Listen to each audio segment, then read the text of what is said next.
Salut à toutes et à tous, ici Master Crocodile, j'espère que vous allez bien. De mon côté, comme d'habitude, ça va tranquille et je suis vraiment très content de vous retrouver pour cette nouvelle vidéo. Et oui, puisqu'aujourd'hui, je vais vous partager mon classement des 10 meilleurs Kage de l'univers de Naruto, un sujet dont j'avais envie de vous parler depuis très longtemps sur la chaîne. Alors, avant de vous dévoiler mon top, je vais tout d'abord vous donner ma vision de ce qu'est un bon Kage. Pour moi, en tant que chef, leader et dirigeant, il doit avant tout être capable de protéger son village et de maintenir la paix au sein de celui-ci afin de favoriser le bien-être des habitants. Pour ce faire, un bon Kage doit être pour moi capable de mettre en place différentes mesures, qu'elles soient sociales afin de renforcer la cohésion entre les différents membres du village, qu'elles soient politiques en liant par exemple des liens de paix avec les autres villages afin d'éviter de futurs conflits, qu'elle soit économique dans le but de renforcer la stabilité et le bien-être des habitants, ou encore qu'elle soit militaire afin de renforcer la force armée du village face à une guerre inévitable. Un bon Kage doit être aussi selon moi capable de prendre des décisions difficiles lors des temps de crise afin de maintenir le bien commun. Alors, quand je parle de décisions difficiles, ce n'est pas dans le sens de mesures extrêmes, comme ça a été par exemple le cas avec le massacre des Uchiwa, et évidemment que je ne cautionne pas ce genre d'acte. Bon voilà, je pense avoir correctement exposé les différents critères qui font selon moi un bon Kage, et donc sans plus tarder, on peut commencer avec le premier personnage de cette vidéo.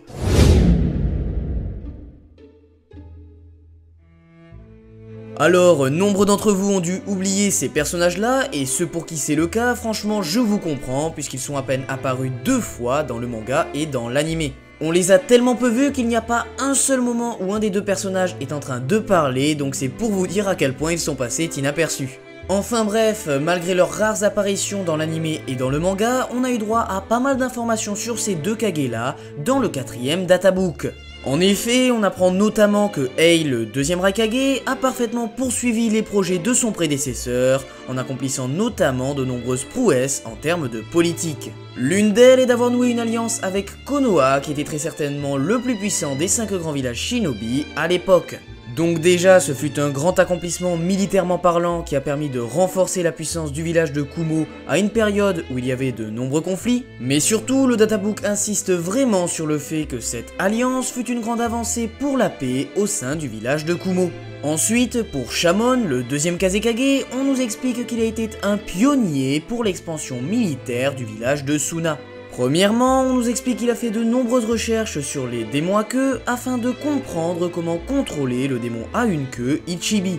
On nous apprend aussi qu'il a participé à la création de nombreux ninjutsu, ce que le databook qualifie carrément d'avancée révolutionnaire. Il est par exemple le premier à avoir pensé à utiliser le marionnettisme comme un moyen de maximiser son effectif sur le champ de bataille, tout en utilisant un nombre le plus réduit possible de ses soldats. Il a joué un rôle si capital dans l'expansion militaire du village de Suna que de par ses recherches et ses inventions, il a permis l'avènement de nombreux excellents shinobi dans les générations qui ont suivi. Donc voilà, Shamon et le 2ème Raikage ont joué un rôle primordial dans le développement de leurs villages respectifs, et ainsi je pense qu'ils méritent largement de figurer dans ce classement.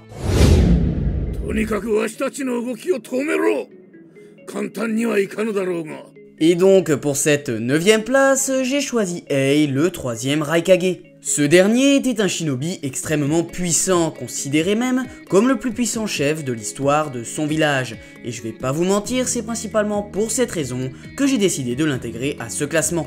Et oui, puisque de par sa force phénoménale, il a été capable de protéger le village de Kumo à plusieurs reprises face à des menaces vraiment énormes. En effet, il a notamment été confronté plusieurs fois au démon à 8 queues Hachibi et a toujours réussi à le stopper, que ce soit avec l'aide du vase d'ambre ou que ce soit dans un bon gros combat en 1v1 à main nue. Mais son acte le plus héroïque en tant que Kage reste bien sûr celui qu'il a réalisé lors de la 3ème grande guerre ninja.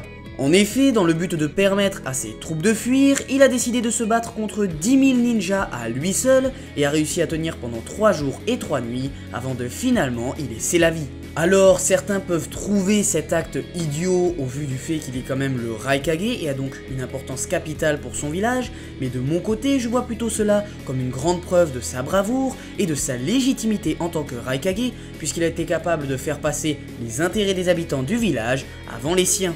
Également, le troisième Raikage a pris cette décision en totale connaissance de cause, puisqu'il avait parfaitement mis en place sa succession avec son fils, qui était totalement préparé depuis des années à prendre la tête du village de Kumo. Cette préparation minutieuse de sa succession démontre de la qualité de Ei en tant que Kage, puisqu'elle a permis d'éviter une éventuelle période de trouble, comme ça a été par exemple le cas à Konoha après la mort de Hiruzen Sarutobi, le troisième Hokage, ou encore comme ça a été le cas à Suna après la mort du troisième Kazekage.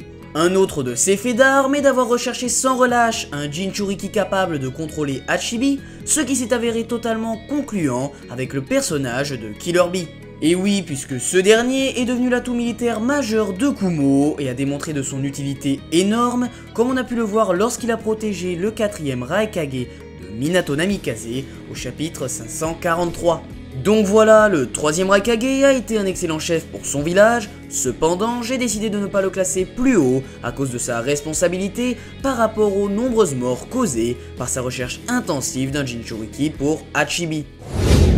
私は屋上で情報を待ちつつ活用を通じて全怪我人の治療を行う里を全力で守る行くぞ Tsunade est je pense l'un des Kage dont j'ai pris le plus de plaisir à analyser les performances. En effet, elle est très controversée au sein de la communauté Naruto, étant considérée par certains comme un excellent Hokage et par d'autres comme le pire chef de l'histoire de Konoha. Et franchement, ces deux avis sont complètement compréhensibles, puisque d'un côté, elle a été quasiment parfaite en termes de gestion du village, ayant par exemple complètement restabilisé Konoha après la mort du troisième Hokage. Elle a également très bien géré le cas complexe de l'Akatsuki, comme elle nous l'a montré en créant 20 nouvelles unités ayant pour but d'empêcher Kakuzu et Hidan de s'échapper du pays du feu. Il faut quand même pas oublier que lors de son mandat, c'est pas moins de 4 membres de l'Akatsuki qui ont été éliminés par Konoha. Et même si elle est loin d'être la seule responsable de ses prouesses, elle ne reste pas moins une des actrices majeures. Également, elle a toujours su faire confiance à Naruto, quitte à parfois se mettre à dos le conseil des doyens,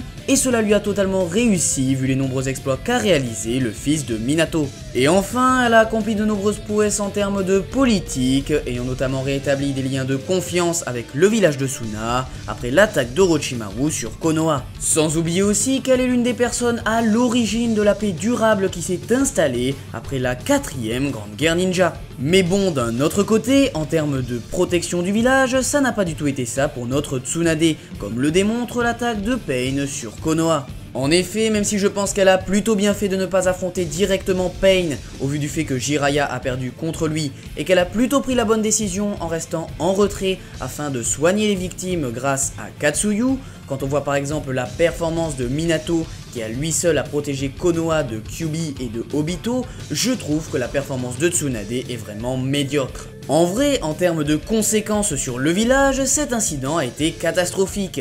Konoha a été complètement détruit, s'il n'y avait pas eu Pain qui aurait décidé de ressusciter tous les villageois, il y aurait eu de nombreuses pertes humaines. Et puis ce que de nombreuses personnes ont tendance à oublier, c'est que en tombant dans le coma, Tsunade a failli permettre à Danzo de prendre le pouvoir à Konoha, ce qui aurait été totalement désastreux. Donc en soi, je ne critique pas les décisions qu'elle a prises lors de cet incident, je trouve qu'elle a même très bien réagi, cependant ce que je critique chez elle, c'est son cruel manque de puissance face à la situation. Alors je ne dis pas du tout que Tsunade est faible, elle nous a bien prouvé le contraire lors de la 4ème Grande Guerre Ninja, où elle a été l'un des acteurs majeurs de la victoire de l'Alliance Shinobi, mais force est de constater que face à Pain, elle a bien merdé. Donc en conclusion, je dirais que Tsunade a été un bon Hokage, mais pas non plus l'un des meilleurs chefs de l'histoire de son village, et donc ce qui explique sa place pas si basse, mais pas si haute que ça non plus. 乱世を利用して生き延びてきた小さな里の忍びたちには火、風、土の三里の支配を望まぬ者たちも多い。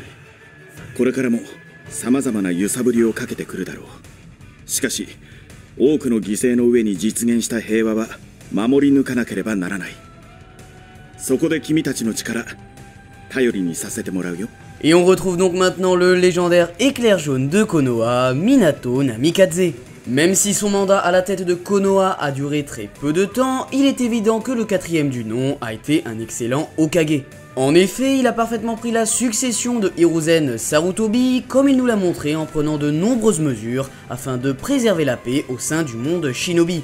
On a par exemple pu voir à l'épisode 350 de Naruto Shippuden qu'il a déployé une dizaine de membres de l'Anbu dans le but d'éliminer des shinobi menaçant la paix récemment acquise. Mais ce qui fait surtout de Minato un grand Hokage, ce sont ses actions fabuleuses lors de l'attaque de Kyuubi. Et oui, puisqu'il a littéralement sauvé le village de Konoha tout entier en parvenant à mettre hors d'état de nuire quasiment à lui seul Obito Uchiwa et le redoutable démon renard à 9 queues Kyuubi. Mais le plus exceptionnel dans tout ça, c'est qu'il a pris le pari de sceller la moitié de Kurama dans le corps de son fils, ce qui s'est avéré être une totale réussite, vu que Naruto a littéralement sauvé le monde Shinobi quelques années plus tard, instaurant ainsi une paix durable.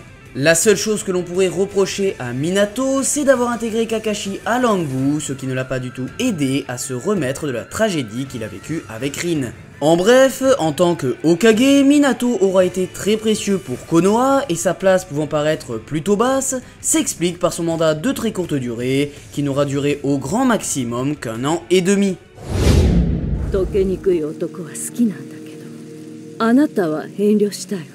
Alors, je pense que nombre d'entre vous vont être surpris de voir Maitelumi devant des personnages comme Minato, Tsunade ou encore le 3ème Raikage, mais vous allez voir avec ce que je vais vous expliquer qu'elle mérite en réalité totalement sa place, au point même que j'ai failli la classer encore plus haut. En effet, la 5ème Mizukage est arrivée dans un contexte extrêmement compliqué pour Kiri, qui était connu à ce moment-là comme le village de la brume sanglante. Le principal responsable de cette situation catastrophique n'est autre que le précédent Mizukage Yagura Karatachi, qui, manipulé par Obito Uchiwa, a complètement isolé Kiri du reste du monde et a mis en place une politique de terreur, avec par exemple l'examen de l'académie qui visait à ce que les élèves s'entretuent afin d'obtenir le grade de Genin. Cependant, comme on nous l'explique dans le 2ème fanbook Naruto, elle a parfaitement géré cette situation de crise en révolutionnant complètement la politique au sein du village et en réouvrant celui-ci au reste du monde. Elle s'est donné corps et âme afin de renouer des relations saines avec les autres villages, ce qui s'est avéré totalement concluant avec la création de l'Alliance Shinobi et la victoire de celle-ci lors de la 4ème Grande Guerre Ninja, instaurant ainsi une paix durable dans le monde Shinobi. Par la suite, elle n'a pas ménagé ses efforts pour conserver cette paix, comme on a par exemple pu le voir dans le roman Sasuke Shinden, où elle a mis en place un entraînement commun entre Kiri et Kumo, dans le but de former des relations solides et durables avec le village caché des nuages. Également, en termes de protection du village, on a pu voir dans le film The Last qu'elle a parfaitement stoppé les météorites dirigées vers Kiri grâce à ses différents dragons à queue. On a également pu constater sa grande puissance au combat lors de l'affrontement entre les 5 Kage et Madara, où elle a été d'une grande utilité. Donc en conclusion, Maiterumi a été une excellente Mizukage, ayant progressivement fait disparaître la réputation de village de la brume sanglante de Kiri, et ayant permis l'avènement d'une ère paisible pour le village caché du brouillard, comme on a pu le voir dans Boruto. Donc voilà les amis, c'est la fin de cette vidéo, j'espère que vous aurez pris du plaisir à la regarder. De mon côté, comme d'hab, j'ai vraiment kiffé la réaliser, c'était hyper intéressant pour moi d'analyser en profondeur les points positifs et négatifs de chacun des mandats des Kage, surtout que je m'étais pas penché sur ce sujet auparavant, donc voilà, j'ai pris un plaisir particulier à faire cette vidéo. Sinon, comme vous avez dû le voir dans le titre, j'ai décidé de découper ce classement en 2 parties, sinon la vidéo allait faire pratiquement 30 minutes et je pense que ça allait devenir un peu chiant pour vous au bout d'un moment. Donc normalement la partie 2 devrait sortir la semaine prochaine, donc n'hésitez pas à vous abonner pour ne pas rater cette 2e partie. N'hésitez pas non plus à liker la vidéo si elle vous a plu et à me donner votre avis dans les commentaires. Et puis si vous aimez ce que je fais comme contenu, n'hésitez pas à aller checker ce que je fais sur TikTok et Twitter. Tous les liens sont dans la description. Donc voilà les amis, c'est à peu près tout ce que j'avais à vous dire pour cet outro. Je vous dis à la semaine prochaine pour la partie 2. C'était Master Crocodile, portez-vous bien, ciao.